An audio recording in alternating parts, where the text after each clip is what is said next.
तो चलो दोस्तों हम शुरुआत करते हैं इस चार दीवारी में कह देकर आज़ादी की।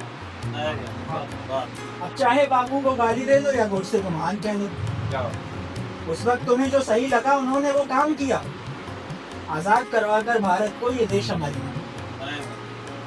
पर ये कैसी आजादी, एक ऐसा संविधान, इज्जत दिखाने वाला नास्तिक बन बैठा और बलात्कार करने वाला पूजे भगवान। जो रात में निकली बेटी तो उसकी इज्जत को तार तार कर दिया, एक बार नहीं बार बार कर दिया। और खूबसूरती तो देखो न्याय की, और खूबसूरती तो देखो न्याय की, सड़क पर चलने के लिए कुत्तों को दोषी कहा गया। उसी सड़क में गड्ढे इतने हैं कि राह दिख नहीं रही, उसी सड़क में गड्ढे इतने हैं कि राह दिख नहीं रही। इंसाफ सब चाहते हैं अपने लिए, पर औरों के लिए ये चाह दिख नहीं रही।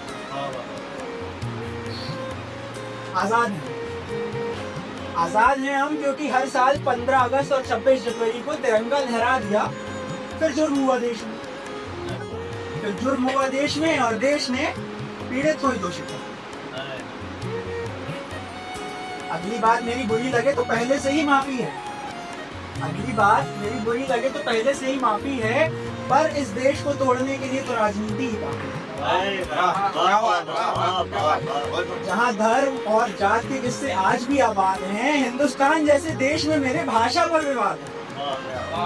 क्या अब भी कोई कहेगा कि मेरा देश आजाद है? क्या अब भी कोई कहेगा कि मेरा देश आजाद?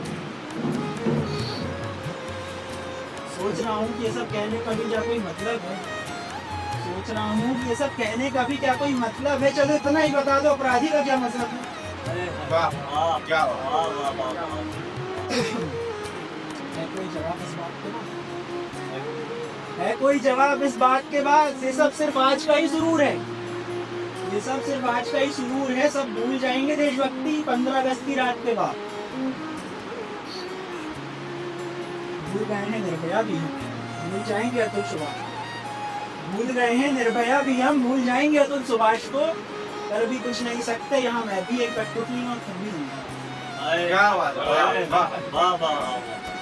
इस आजाद देश में कोई सुख में है कोई दुख में है, इस आजाद देश में कोई सुख में है कोई दुख में है। आजाद देश में आजाद होकर आजाद ना होने का गम, आजाद देश में आजाद होकर आजाद ना होने का गम है। आजाद देश में आजाद होकर जीना सिर्फ एक भ्रम है। और कैसे ही होगा सही मायनों में आजाद ये देश, और कैसे ही होगा सही मायनों में आजाद ये देश, जब इसके आजाद ना होने का कारण ही हम।